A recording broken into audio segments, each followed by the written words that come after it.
I am sure you are all intelligent enough to know what those words mean. Drop your weapons and surrender to my forces at once, she declared haughtily. The monster calling herself Xion gazed down like some sort of deity as she spoke. Her emphasizing the word first was noticeable across the whole of the wood. Renard sized up his foe, judging her abilities. He had thought her magical count put her in the high airs, but now even this seemed like folly. A terrific sight. Special A, or perhaps she could even become a demon lord, if everything came together just right. Judging by the horn, she was an advanced member of the ogre family. An ogre mage or maybe higher, an Oni, Renard thought, a mere hop, skip, and jump away from demon lord. And a named Oni, definitely a calamity of a threat, or worse. Disaster, even, should she ever take that plunge into Lord Dom. At least one Oni of the past, he knew, held a force that was divine in nature, giving them control over nature itself. They were less monsters and more low-level gods. He was plainly right to have his team treat her with extreme caution. Humph. Sorry to disappoint you, Xion calmly replied, but I am no god, as much as I may resemble one. I am an Oni, and something tells me that you think I'm a lot nicer than I truly am. Niceness is something nobody facing Xion would accuse her of right now. They had no idea what made her entertain that notion, but really, it was just Xion's way of warning them. An Oni? Perhaps there is not much difference, no, but it matters not to us. Divine or not, you are nothing but an evil monster in our eyes. The only god in our dictionary is the one god Luminous. This was the core tenet of the Holy Empire of Luvelius, and it was not to be defied. They would never recognize another god, even one with some degree of regional support among the people. If they do not declare themselves to be gods, then fine, but if so, they must be destroyed. Plus, this was just a monster. No matter how much power it wields, there was no need to go easy on a minion of a demon lord. It was this belief that made Renard respond the way he did. Xion's retort to this was entirely unexpected. I don't care about your god. You have your choice, now give me your response. Submission or death? The non-offer rankled Renard deeply. Silence, evil beast.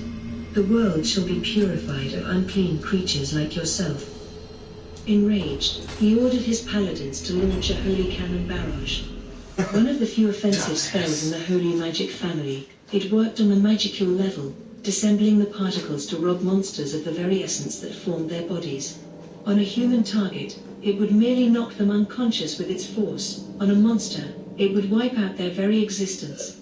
While it didn't work on targets imbued with holy elements, monsters were particularly weak against it, for unlike the natural elements of earth, water, fire, and wind, the darkness element was incapable of cancelling out the holy element. Without angelic holy magic, it was impossible to block the cannon.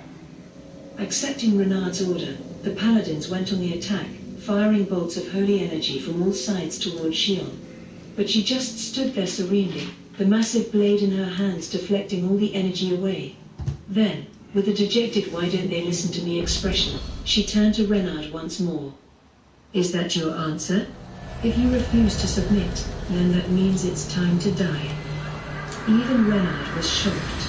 But he wasn't about to submit to this. Whether this was some local god or not, she was already inside the holy field. All they had to do was keep that barrier going, wait for the target to falter under it, and strike the final blow. But even as he thought that, Renard had to offer Xion praise for her masterful sword skills. She had to be at least a bit weakened by now, but the speed of her moves was every bit a match for his own. Not even he could hide his surprise. That blade, whatever it was, had the ability to deflect holy energy, which was extremely unusual, given holy cannon's magical corroding effects. Any demonic blade offered up against it should have disintegrated into dust. But that large sword looked as fine as ever. Then one of the paladins handling the barrier and defense let out a pained groan. A holy cannon bolt had struck him. No. Can anyone even do that? Renard was shocked. Here she was, transmutating this holy energy within herself, focusing it on her sword, and literally firing it back at her foes. From a common-sense perspective, it was absolutely impossible, requiring precision on the level of single instances in time, and Shion was pulling it up without breaking a sweat.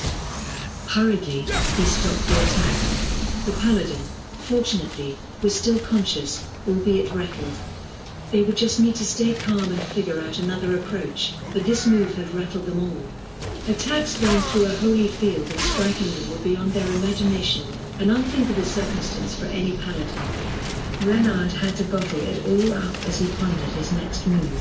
Shion, for her part, was alarmed, or really, annoyed, that she wasn't seeing the full effect she intended. She had made a clean hit on that paladin, but the damage was negligible. It made her realize that whatever this attack was, it was much less effective on humans than monsters. She had underestimated her foes, and now she was inside this barrier, a clear mistake.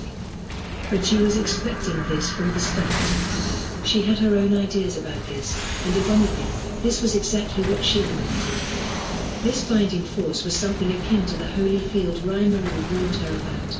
It was similar in nature, and the magical count inside was beginning to fall.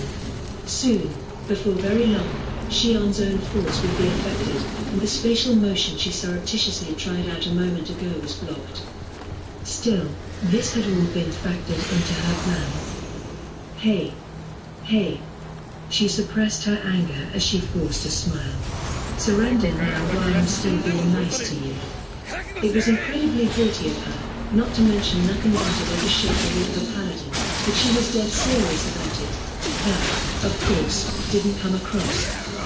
Fool. God shouted back. Enough of that bluster. You can't do a thing, locked inside that barrier. This howling did nothing to ease Shion's frustration. She was almost ready to explode, and given how short her fuse usually was, she thought she was doing an exemplary job of keeping it together. It may only be a matter of time now, but still, Shion continued trying to reason with them. Look, I'm being fully honest when I say that Sir Raimaru ordered me to avoid killing you as much as possible. Right now, I can promise you that I won't hit anyone. In fact, I can even let you try some of my famous cuisine. A wonderful idea, wouldn't you agree? This is your last warning. What'll it be? Her proposal was far too haughtily given for anyone to accept. The holy field's effects only accumulated over time as it purified the magicules caught inside. No magicules means no magic, no mystic arts, no divine force, no magical manipulation, and nothing that impacted the laws of nature, only the special skills one may or may not have escaped its effects. To the paladins surrounding her, Shion's bluster merely sounded like a barrage of poor excuses. But it must be noted that the holy field was not a defensive barrier. It wholly shut off all magical interaction but offered no resistance to objects or blunt physical energy. If you triggered an explosion inside the barrier, for example, it'd still send a shockwave and shrapnel outside of it. The paladins, fully aware of this, were approaching this battle in full armor for a reason. We in the paladin force, Renard replied even as he failed to fully calm his anxiety, do not negotiate with monsters. I see no need to discuss matters with you further. That was enough to push Shion's patience over the cliff. Well said. Have it your way, then, and prepare to be subdued with a maximum of terror. Then she smashed her blade to the ground. The force of it ripped through the air, filling it with dust and rocks once more. She grabbed bunches of them at once, hurling a fistful at the knight in front of her. A single moment, and then a mighty roar, as a small explosion erupted in front of the paladin. The thrown rocks collided with the knight's shield, pulverizing it into scrap. The force of it was astounding. This was her in a weakened state. If it wasn't for the holy field, things would have been even worse. Don't let up. Focus on your spiritual armor. Yes, guard added, keep it up. Consider this a demon lord we're facing. The hapless, defenseless paladin hurriedly rebuilt a shield of light for himself, as Shion balled her fists and stared at them all. Undoubtedly, she meant that to finish him off, and seeing it fail enraged her all over again. The gap between that and her apparent intelligence and good looks was hard to swallow. But at this point, even she had to realize this was going nowhere. Swallowing her anger, she spoke to Renard once more. I have an offer. We do not negotiate with monsters, I just told you that. Just listen to me. Like I said, I have orders not to kill you, but as part of that, I need to show you how much more powerful we are than you. I tried to go easy on those stones I threw, but that's far more difficult than it sounds. If I go any further with you, I think I might wind up killing one or two of you. That's a bluff. Don't listen to her. This is a monster tactic, meant to throw us into confusion. Shion smirked upon seeing the paladin's instinctual response. Ah, good, I'm glad you're catching my drift here. So my offer. Don't let her deceive you, Guard interrupted. Let her sweet words into your ears, and... Then, for just a moment, he felt something intensely hot around his right ear. Then came the impact, followed by the sound of the air being ripped apart behind him, rupturing his eardrum. Perhaps it was only his regular mental and physical training that saved him from a concussion. What was? Turning toward Guard, Renard was shocked to find a large tree behind him torn away from its roots, sending splinters flying as it tumbled to the ground. It made him forget how to speak for a moment. Guard, blood dripping from his ear, realized what had just happened. Shion had tossed another stone. In essence, that's all it was. But the fist-sized stone she chose had brushed past Guard's head at supersonic speed before smashing into, and through, the tree. She hadn't missed her target, of course. That ear was her target, and she nailed it. Do you even need your ears, if you don't bother using them? Now shut up and listen. The paladins did as they were told. You freak of nature. Guard cursed her under his breath, but he couldn't bring himself to move. Even Renard realized by now that Shion had to be listened to. A direct hit by one of those could potentially kill one of his men. Not even spiritual armor was afforded against all physical force. With Shion's full strength now demonstrated, they had to admit that this wasn't a bluff at all, as she could fire bolts off faster than Guard the Battlefidge could react. It was doubtful the rampant fighters could fare much better. Yes. Hear her out. The longer this dragged on, after all, the weaker she would become. Renard's choice was clear. All right. Let's hear your say. Shion gave him a satisfied nod, smiling defiantly. Good. Listen to me. I want all of you to hit me with the most powerful attack you have. I promise you that I'll take it squarely with my own body. If I stay standing, I win, and you submit to my forces. Sound good? Renard gave the utterly confident Shion a look of disbelief. Then a small doubt raised itself in his mind. Does she really not want to kill us at all? Because that was exactly how Shion had been acting this whole time. What for, though? But Renard didn't have time to think about it. Guard, half-deaf, was already pointing his rage at her. All right. We'll take that offer. Men, sync up your spiritual force with me. Renard, you take control of it. That monster's too dangerous to keep alive. Hearing his own name, Renard snapped out of it. Wait. We need to talk it over, eh? Silence. Let's do it. The other paladins began to pool their forces together as instructed, a torrent of holy power right at the apex of the holy field. This was then reduced to pure magical energy, amplified by an injection of Guard's own strength. Without Renard's guiding hand, the force of these four paladins would fall out of control. The midst of battle is no time to wallow in uncertainty. She deliberately requested this from us. She can't complain about what comes of it. If she wanted their full strength, he wanted to stake his pride as a paladin to provide it. Calling this a cowardly move, 6 fighters piling up against one, would be a cop-out. Against a monster, victory was the only thing that mattered. All right, Guard. I'll guide it. Right. Here we go. Infernal flame. With a spiritual force that blazed like a pyre from the underworld, Guard controlled the towering flames. This was an ultimate form of spiritual magic, borrowing the powers of an elemental lord for the job. It was more power than Guard could control by himself, and now it was all being slammed down into Shion's body. It was even more powerful than nuclear cannon in terms of heat, a pure wave of destructive energy powered by the spiritual particles that formed magic itself. As for Shion's response, that certainly fit the bill. Not the attack I was expecting, but so be it. This ought to be the best way to strike fear into your hearts. She beamed with glee as she readied her enormous blade. The next moment, she mercilessly cut right through the infernal flame, a side effect of her Master Chef unique skill. Although Shion's behavior usually indicated no rational planning whatsoever, she had been utilizing multiple skills to produce this moment. First, she invoked the extra skill multi-layer barrier to protect herself, keeping all seeing eye and magic sense active to probe her opponents for weaknesses.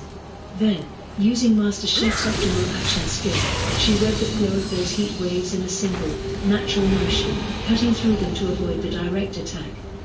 That, of course, didn't mean the attack failed to burn her skin off and put her in a terrible state. Ultra-speed regeneration, however, made that no sweat for Shion.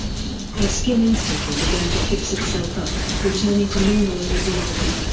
As brashy reckless as her actions seemed, they were all based on sane, even worldly, logic. A promise is a promise.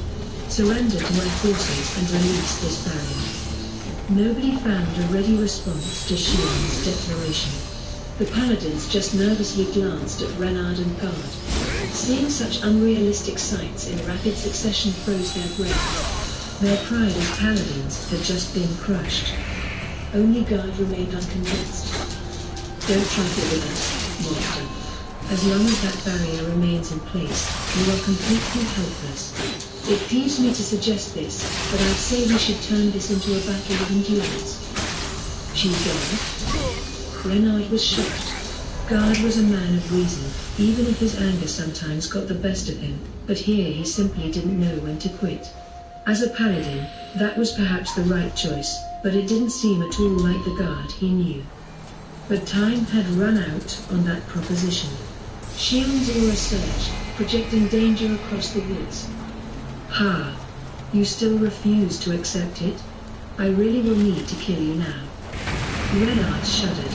All that force? If this monster willed it, we would all be dead in an instant. Holyfield or not, we can't anger her. We can't anger her. Stop with the provocation. Put your weapons down and... You fool. A paladin never accepts defeat. Have you forgotten that as well? Guard promptly shot him down. This display from him was unimaginable. If anything, he seemed like a different person. Why you?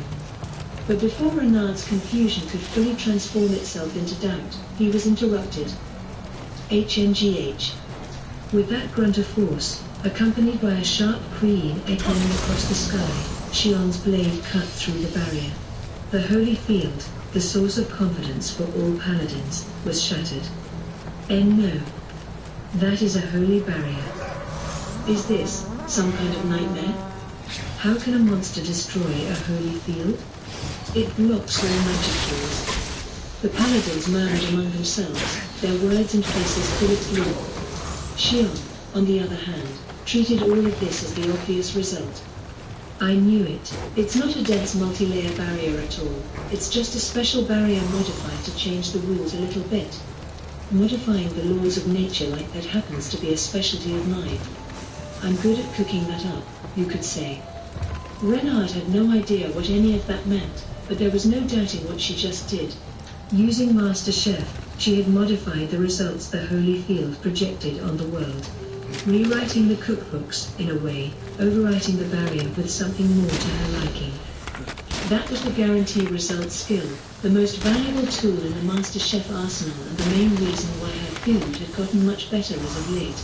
It was perhaps a waste of such a powerful skill to reserve it for the kitchen primarily, the way that she did, but now, in dramatic fashion, she had just showed off its baffled applications. The final results, 4 paladins, plus 2 officers, struck dumb with fear. What possible way was there to defend against an opponent who was free to get the results she wanted just by thinking about them? It was useless. The only way to counter that was to overwrite her will with an even bigger one, but that assumed you could mess around with the laws of nature in the first place. If you didn't wield that kind of power, there was nothing to be done. Renard, genius that he was, immediately realized what this meant. The fear was known to him. Just as Shion predicted, terror had overtaken his heart. But as the leader of this squad, he refused to give up hope. If fighting meant destruction, then best to surrender and find a way to stay alive. It can't be. It's ridiculous. How? How can this monster?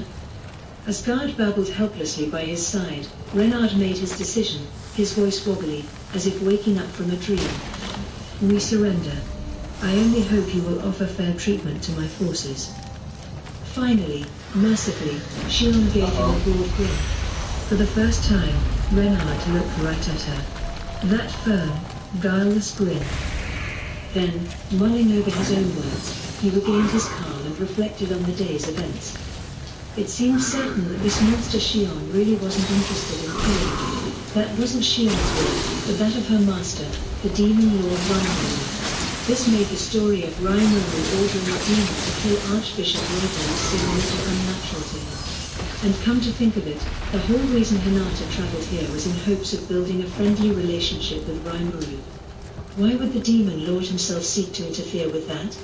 If he was trying to plunge the world into war and chaos, it would make sense, but looking at Shion here, Renard could tell that wasn't the case.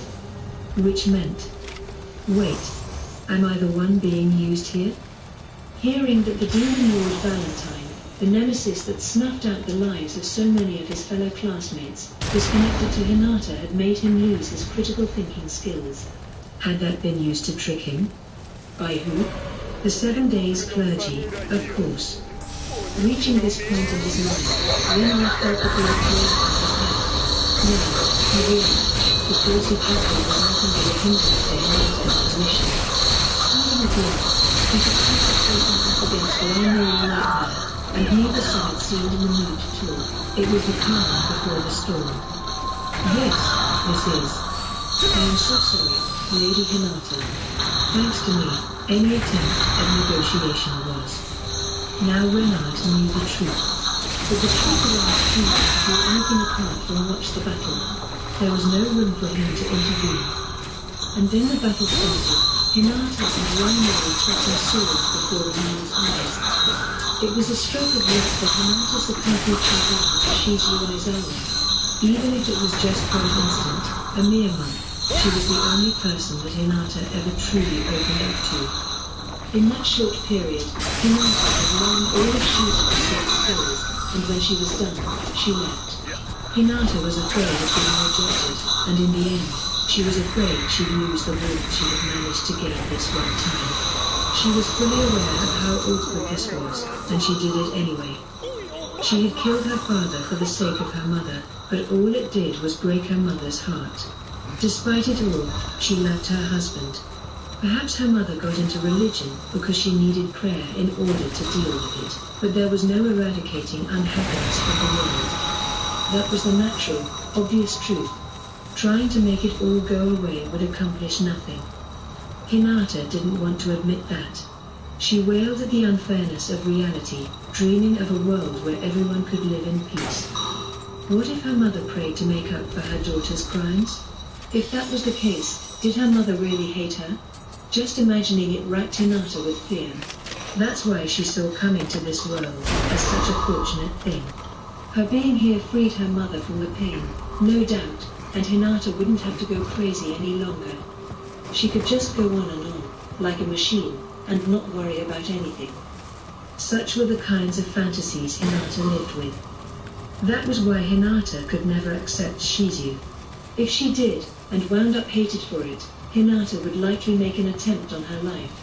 She knew that full well, and it drove her to leave before it happened. The only broken one here, she thought, is me. The power she gained allowed her to live in a world full of despair, one where people could take other people's lives all too easily. But in the midst of it, she came across a scene that proved a shock to her. One where a Calamity class monster attacked, killing many, while others fought to keep children safe. None of them fled, as they formed a human shield to protect them. And here she thought the world was full of nothing but people who cared only to keep themselves alive. It left an impression on her. In this world, those who fight were called paladins. Individuals who put their bodies on the line for other people, even if it meant the ultimate sacrifice. People who patrol the area around this city, shouldering the duty of protecting humankind. That way of life resonated with Hinata. She decided to become a paladin herself, taking advantage of her own power. If she could devote herself fully to battle, there was no need to worry about anything else. Thus, Hinata found a way to atone for her sins. And now, 10 years later, Hinata was another protector of humankind. The days were packed with monster combat. She couldn't really say when these constant moments, the same thing happening over and over again, began to bore her. Once she became captain of the Crusaders, the measures she enacted had reduced casualties down to astonishingly low levels. They could make accurate predictions of where monsters would appear, and how much damage they'd cause. They worked better as teams now, devising their patrols for optimum efficiency. Reworking the system had reduced the mayhem, producing results that were nothing short of impressive. Hinata could point to that as the reason the knights trusted her so much. She had to laugh at the irony of her behind-the-scenes connection to the demon Lord Valentine, but she could see that was the best, most rational way to keep the peace in this land.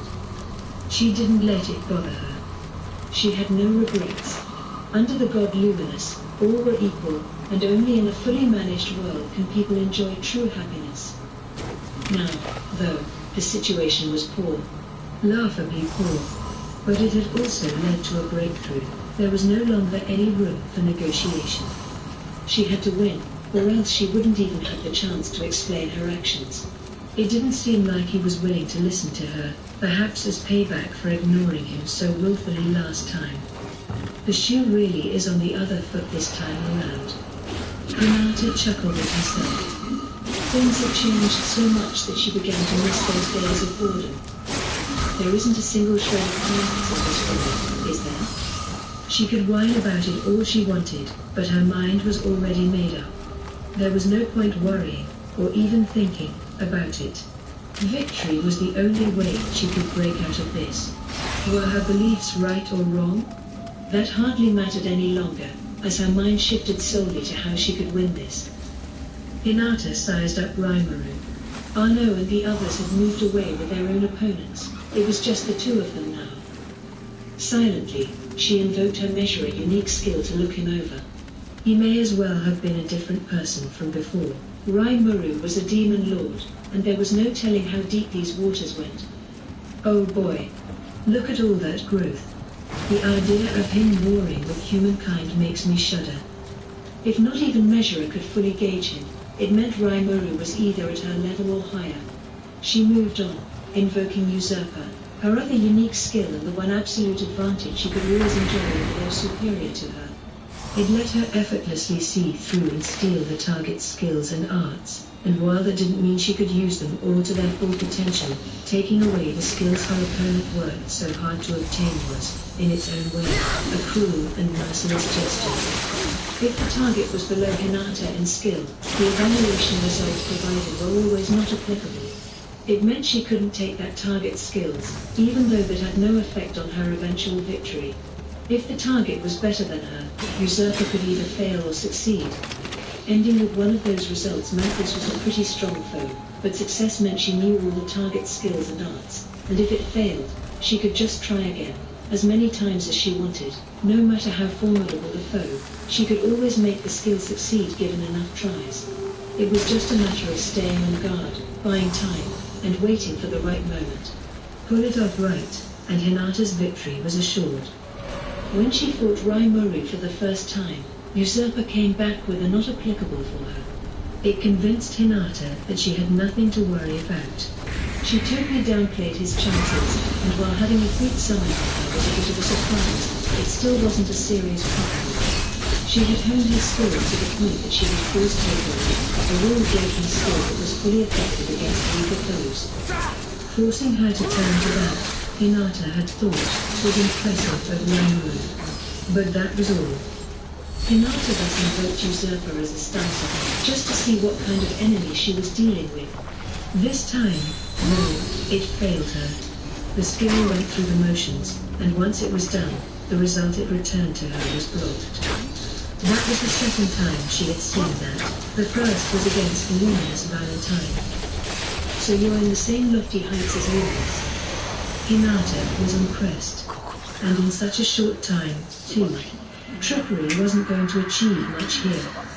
She took a hefty Dragon Buster sword off her back and tossed it aside, realizing it would be no help at all to her. Instead, she drew the weapon Luminous gave her, Moonlight, a Legend-class blade. Protecting her was her Holy Spirit armor, the original that was granted to her other paladins in spiritual form. It was one of the Western Holy Church's greatest countermeasures, an item wielded by the great heroes of the past, built for tackling dragons and monsters. Only those truly beloved by the spirits could use it. The light shrouded Hinata, settling itself into the shape of glowing armor over her form. Now she was free of all restrictions and stronger than an enlightened, a saint in terms of force.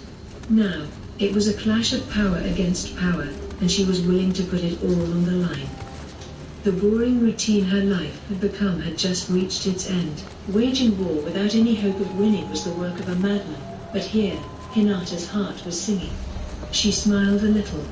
Raimuru asked if she had received the message, which meant he was ready to settle this with a duel. I suppose I can absolve myself with a victory here. Her mind and heart made up, she let it beat out its frenetic rhythm as she pointed her blade at Raimuru. Hinata pointed her sword at me. She heard the message, and she still decided to tangle with me? I thought she wanted to talk when she threw that weapon away, but I guess not. She just whipped out an even meaner looking one, eyes boring down upon me. Oh well. Let's win this, and have her give me the story then.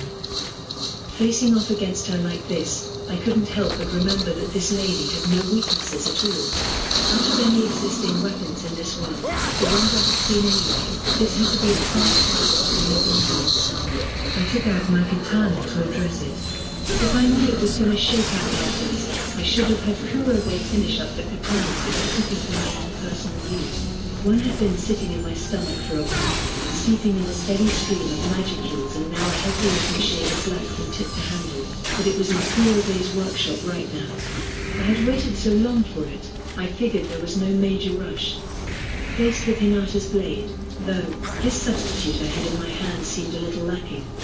Better keep it within my mold for protection and try to avoid a lot of sword play. So I had no way to take control of my magic aura skill, covering the blade in dark, thundering flame. All set now. Let's see what Hinata does. We kicked off with a few ultra-high-speed exchanges. It had only just started, and she was going all out. The speed of Hinata's sword was staggering.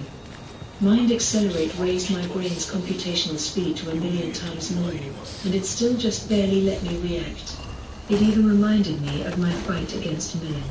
But I wasn't losing. I'd deflect the blow, then return with a slash of my own. We had exchanged a few blows at this point, but none of us had landed a strike. No grazing blows to my body, either, which I was glad for. We were testing each other out, but I still couldn't fathom what she was capable of. Even with the support of Raphael and the power of a demon lord, nothing. She has to be some kind of monster. Frankly, I thought I was gonna overwhelm her a little more. I mean, yeah, she's strong, but as a true demon lord, I figured that'd give me a decisive bodily advantage, if we were even. Hinata, apparently reading the path of my sword with robotic precision, always lunged at just the right moment. There were no extraneous movements in her flow, and even when I slashed back, she'd just shrug it off and give me a flurry of sharpened blows, poking at me in search of weaknesses. The old me wouldn't have had a chance, I bet, meaning, in other words, that Hinata wasn't really trying last time. Lucky me, I suppose. I couldn't hold anything back here, either, then. Guess he's not playing around, Hinata thought. She had hoped to overwhelm him with her sword, making him accept defeat at an early stage, but Raimuru was easily her equal. It had taken her 10 years to polish her sword skills, and he was countering all of them. The human body has its limits. Only by using magic and skills and arts to their fullest could you finally duke it out against monsters. And Rimuru didn't even need to breathe. His endurance would never wane, his muscles never ache, and no magic healing was required to ensure that. Hair. Standing in the same ring like this makes me realize all over again how unfair this is. She understood the disadvantage she faced from the start, dealing with monsters. Survival of the fittest was the rule of law in this world, making it vital to set up all the conditions you needed for victory in advance. She revved up Measurer, speeding her mind 1,000 times, even pushing it past the limit as she gauged her surroundings. It placed maximum pressure on her brain, even bursting capillaries, something she handled with self-regenerative magic before the enemy could enjoy a single glimpse of weakness. In this state, the world seemed to be frozen to her, but it still wasn't enough. She used Measurer's compute prediction skill. Ja. Hej. Hej. Jamen, klokken er 6, jeg er op og går i gang med at lave noget aftensmad. Okay. Det gør ikke. Kan du ikke gå med? Jeg kan prøve. Godt. Det er væk lidt i denne her varme. Det er alt for varmt. Ja. Ja. Så er det nok forståelse. Så det er varmt i dag. Men du må prøve at komme på mig. Ja, ja. Det er godt. Hej. Skill to figure out the paths of Rimuru's attacks. That was how cornered she felt. Every arrow in the quiver needed to be used, but Rimuru still looked like he was taking it easy by comparison. She wiped away the drop of blood that just dripped from her nose, ensuring it wasn't noticed by anyone, and gathered her breath. If this went on for too long, defeat was guaranteed. Even in her present saint-level status, Hinata's human body limited her. If she wanted to become a demi-human spiritual body, she still had one more wall to overcome. Usurper, her main lifeline, was blocked and useless. The one advantage she could always count on against stronger foes was gone. Instead, she had to overwhelm Rimuru with all the technical skills she had cultivated over the years, and this was the result. The sword Luminous granted her housed a scary amount of power. Using her magic force to impart an aura into it let her pelt foes with a kind of lethal damage basic regeneration skills couldn't cope with. Even foes with ultra-speed regeneration could be cut in half with this thing. If she could just take an arm off with it, Hinata thought, this would be over. No killing. If she could have Rimuru accept her victory, then it'd be settled. But she just couldn't land that strike. Rimuru's masterful grasp of the air around her, plus his own physical skills, let him accurately predict every motion of her sword. I can't get over his growth, but only in terms of physical ability. I'm not so sure his technical skill has kept up. He had evolved, and greatly so, but his innate talents hadn't changed that much from before. Even if he could steal arts the way Hinata could, all it involved was grasping the fundamentals, and having your body remember the moves. Making full, actual use of them took years of repeated practice. That had to apply to Rimuru just as much as it applied to her, and she was counting on that for her victory. This might come down to fighting experience, and Rimuru was sorely lacking there. Hinata could see that, and so she switched tactics, alternating her tempo to throw him off guard. Feinting, in other words. Taking full advantage of her polished skills, she did her best to lead Rimuru to his doom. Suddenly, Hinata's sword began to speed up. Her sword skills seemed to change gears every other moment. My brain was going 1,000,000 times faster than normal, but it was like she'd have her blade here, then the next moment, bam, it's there, like a jittery online video. This isn't funny, I thought as I did my darndest to fend her off. It was Hinata Sakaguchi in full swing. I knew this already, but they didn't call her defender of humankind just to be nice. So I kept watch over her as we continued to exchange flurries of blows. She had a bit of a smile on her face, watching me as if her victory was assured. She didn't need her eyes to pull off those moves. They were focused right on me, like sensors tuned to pick up on everything in the area, detecting attacks. The core of her body remained firm, keeping her in a natural position that could handle any advance or retreat. None of her moves were forced. She could pull off a variety of attacks from a relaxed neutral position without any wind-up required. How she was reading all my attacks, I didn't know, but I was clearly an open book to her. Meanwhile, I was watching her attack motions, then using my physical gifts to find a way to dodge. It wasn't exactly smooth looking, no. I was being toyed with, and if this kept up, I was guaranteed to lose. I was pretty sure I was more physically gifted, but for some reason, she knew every attack before I unleashed it. As a technical fighter, she was clearly better. In this battle, she wasn't letting her guard down at all. Everything, the atmosphere, her personality, was different from last time.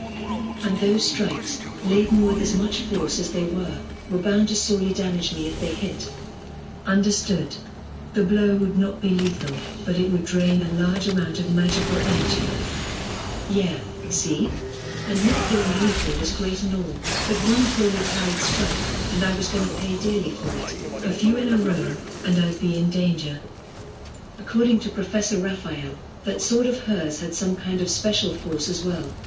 Its wavelengths could change the local laws of nature, letting it break through my multi-layer barrier.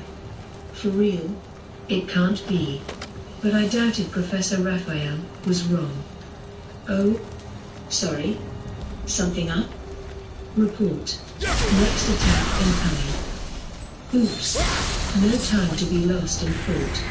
Hinata had a sharp sword, and she worked it freely, moving from jabs to sweeps in a single, dance-like motion. She was nothing if not steady, shunning all magic or fancy moves and relying on textbook sword dodge and engagement. To be honest, the only other person in this world who could take on Hinata in a sword fight was Hakuro, and unfortunately, Hakuro would probably lose. The difference in potential was just too great.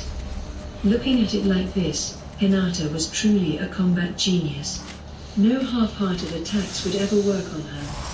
For example, summoning a replication of yourself to fight her was pointless, because ultimate skills could only be used by the original body, while replications could only use up to unique skills. Hinata would just mow those clones down pronto. Even if you took CI's approach and assigned each copy only the skills they needed, it gave you the freedom to change your tactics midway, which meant you'd never keep up with her. Tricks like that could leave you open, which was taboo. Perhaps it wasn't the most exciting strategy, but it'd be wisest to wait Hinata out until she got fatigued. Fatigue never happened to me, after all. But now look at her, she's speeding up her slashes. Wait, no. Hang on. I can't read her anymore. I was watching her motion, taking evasive action, but now she was pursuing me with follow-up strikes, anticipating where I'd land each time. Wait, this can't be right. Understood. You are being lured into the area she plans to attack. Ah, that makes sense.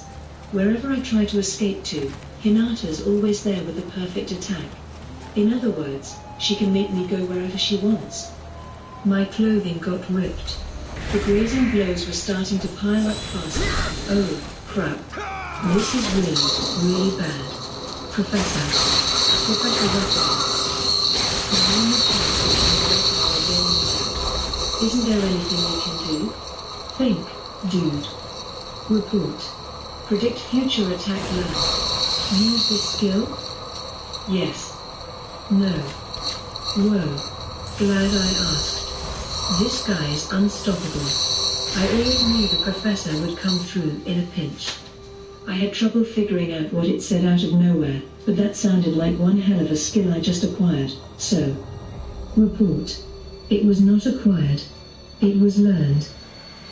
Okay? I don't care, I grumbled to myself. As the professor put it, observing Hinata's movements, it reasoned that she must be predicting my attacks in order to dodge them all so well. Meaning it had learned from watching her during our battle together. Wait, it can do that? Understood. Yes, it is possible. Huh. Guess so. And I really did have the skill now, so it wasn't lying. I immediately used that skill, and when I did, I could see streaks of light in my vision, printed into my brain, if you will, like any of my other senses. One of them was glowing. I brought my sword up to block its trajectory, then marveled at how effortlessly it let me block Hinata's blade. Those light streaks must represent the slashes and thrusts currently possible from my adversary's position, with their projected paths. A few more repetitions, and I noticed that some of these streaks were black in color. This meant unpredictability and a more threatening strike down the road. In other words, I suppose, all her feints and low-level attacks could now be pre-calculated, but a master like Hinata couldn't be predicted all the time. This pre-calculation wasn't even the scary part about this move. That lay in its accuracy. The streaks of light didn't represent possibilities. If the prediction was successful, there was a 100% chance of an attack coming down that way. And if that was the case, Hinata was no longer a threat to me. Her feints were no longer feints, they were just another step down the road to perdition. I won. And with that newfound confidence, I let my body flow and followed predict future attacks guidance, attempting to wrest Hinata's sword from her hand. It was instinct, a baseless hunch in her mind, and it told her that letting her sword continue along this way would be a fatal mistake. Hinata preferred a logical approach to battle. She never engaged in behavior that ran counter to the evidence at hand. But this time, she believed in her sixth sense. That saved her. It was only a feint, luckily enough, and she could force her blade away from its path, or really, she shoved her own body in the way, making contact with Rimuru and exiting to a safe distance. Rimuru looked a little surprised at this but readied his blade once more, waiting for her. Hinata did the same, but something was different. Now, Rimuru seemed like a different fighter from before. She attempted a feint. He ignored it, letting the sword whiz by like it didn't even register, and slashed at Hinata instead. There wasn't a moment's hesitation, as if he knew exactly what Hinata would do next. Was that a coincidence? No.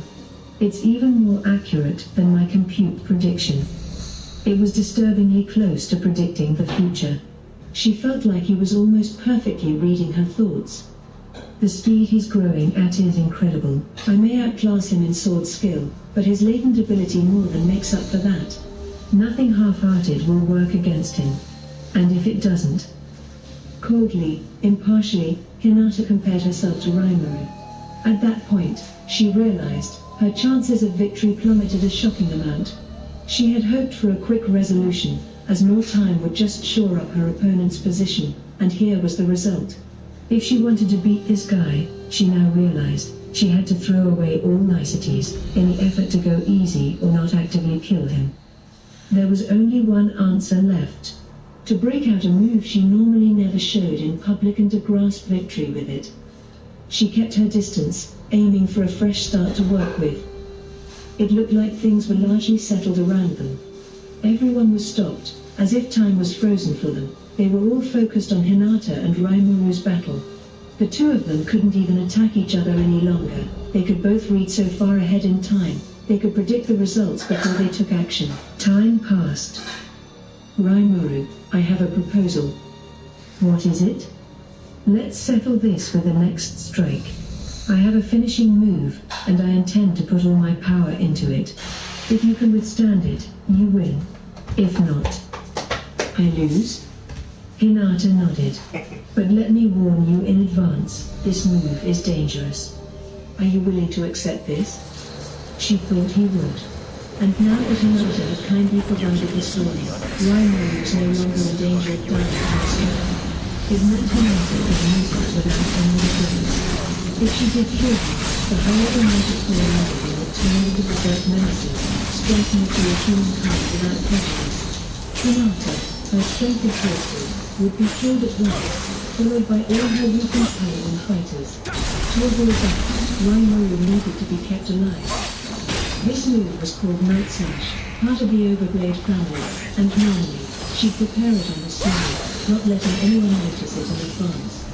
It was a combination of magic and swordplay, and its force was massive. There was no way to temper it in a feeble attempt to reduce its lethality.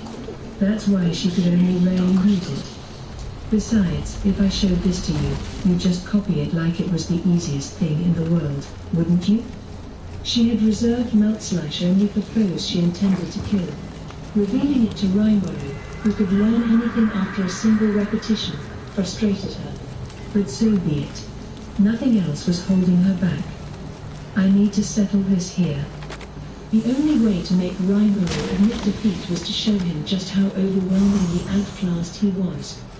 But let me warn you in advance, this move is dangerous. Are you willing to accept this? She must have been pretty darn confident about this finisher of hers. But it didn't make sense to me. Why would she give me advance warning? Understood. No desire can be detected on Hinata Sakaguchi's part to kill you. If she is cautioning you, it indicates just how dangerous a move it is.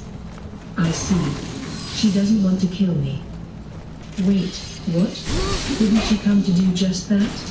I mean, yeah, something about this did seem kind of weird to me. Too late to stew over it now, though. There'd be a lot more time later, all the time in the world, in fact, once I win this. Sure. I accept your challenge. Hinata smiled at me. Heh, I thought you would. There was something really pure to that smile. It made her look younger than her years. In fact, she could almost pass for being in her teens. It felt much more natural than the usual, battle-hardened Hinata I was familiar with. This wasn't some grin of cruelty, no derisive sniffling. Maybe this was the real Hinata. With no hard feelings after this, okay? I warned her. If you lose, promise me you won't mess around with this nation any longer. Hinata gave me a quizzical look, then nodded, shaking off her indecision. All right. I promise. I agreed to this duel because you requested it. I want to discuss the future with you as well. She seemed up to the thought, at least, but hang on. Something she said didn't seem quite right. You accepted it because I wanted it? Yes, she nodded. I received your message. My message had started with a few polite greetings, then moved on to the topic of Shizu and the children stranded on this planet, in an attempt to ease our misunderstandings. In addition, I offered her a forum where we could discuss our issues calmly with each other. In the end, I capped it off with this. So I hope you will agree to come to the bargaining table, but if I fail to convince you, I'll take you on. It can be you and me, in a one-on-one duel, so nobody else will have to be involved. If possible, though, I'd like to end this with verbal discussion, not physical destruction. So give it all the thought you need, and I'll be waiting for what will hopefully be a positive response.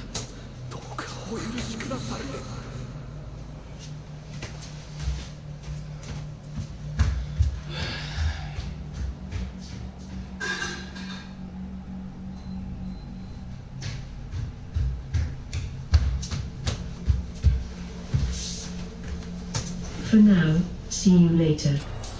Or something close to that anyway. I forgot the exact words. I definitely wasn't gunning for a duel. It's just that Hinata's so stubborn that I figured I should throw that in or else she'd tune the whole thing out. Here I go. Whoa. Oops. As I was pondering all this, Hinata had readied herself for the strike. We definitely still had some misunderstandings between us, but with things how they were, I could say nothing to stop her now. It was crazy, how focused she looked. No words would ever reach her brain. Oh well. If I hold out, I win. Simple. It appeared that Benigno and the rest had secured victory while I was busy. Some of them were lying on the ground, some seated, and few had the energy to do much else. Only Benigno and CI looked like they had any gas left in the tank. Even the three lycanthropiers were as spent as the paladins. I guess they never got around to animalizing for this fight. CI, though. What was he doing?